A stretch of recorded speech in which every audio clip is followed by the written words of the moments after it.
If it's a threat to life, it's immediately going to be going to law enforcement so they can get their resources going. 24 hours a day, 7 days a week, Michigan students have a resource to anonymously report anything they think could be unsafe at school. From weapons and drugs to fighting and sexual assault, reporting is as easy for a student as opening the OK to Say app on their phone. In 2021, the Secret Service recognized OK to Say as one of the best programs in the nation when it comes to preventing school attacks. This morning, Michigan State Police gives me an inside look at the operation that's saving students' lives. Detective Sergeant Carlos Fasati consults with one of his OK to Say technicians inside the Michigan State Police Fusion Center. 6 technicians work round the clock to make sure every single OK to Say tip is seen and answered. I'm really worried about a friend.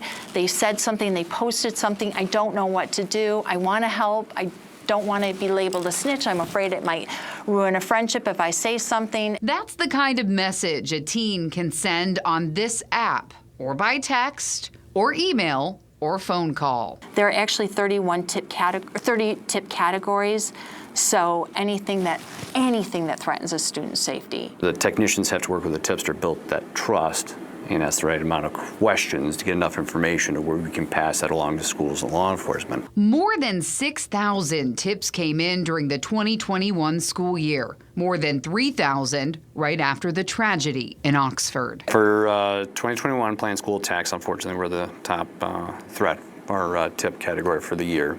And a lot of those tip numbers come from directly after the Oxford tragedy there. Most students tip by text, and this summer teens are concerned about suicide, followed by bullying. Because students are online, is there a screenshot or something like that? Technicians are trained in applied suicide prevention to talk students through crises. If it's a threat to life, it's immediately going to be going to law enforcement so they can get their resources going. And if it's going to be at a school, then we immediately follow up with the school as to what's going on. Currently, tips are up over 4,000 for the year 2022. 89% of law enforcement agencies think OK to Say helps them do their jobs better. If we have a situation where there is a planned school attack tip, then we want to know what are the details, the who, the what, the where, the when.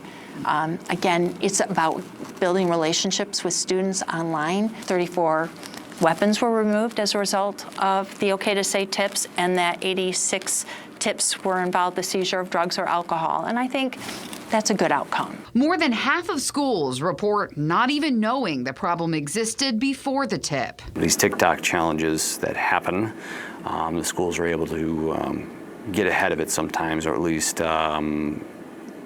deal with the people that are involved with that as well. So there are direct rewards for this. The information is being used to take care of a situation at a school. And parents might not have known either. Parents are happy. They're happy to be made aware of a situation. And parents are oftentimes not aware of what's going on. The stats here speak for themselves. More than 1,500 incidents sent to school officials.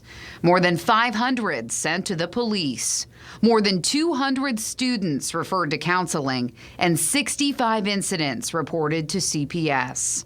But more importantly here, technicians know there are real children behind these numbers. We had a young student who was just struggling and just wanted a technician to listen to him. And all they wanted to do was just sing a song to him because of a Christmas play they didn't get to participate in because of a snowstorm. But that really negatively affected that person enough to where they wanted to call and share that. It's quite rewarding when you see the effects the impact that they have on people. Under the Student Safety Act, OK to Say cannot release any information about students who send in tips. And to further protect tippers, students need a personal passcode to actually access submitted tips. If students continuously send in false tips, which OK to Say tells me is pretty rare, there are some consequences, though. Tomorrow, we discuss the things you need to know to keep your child safe while they use apps and the internets, both at school and at home.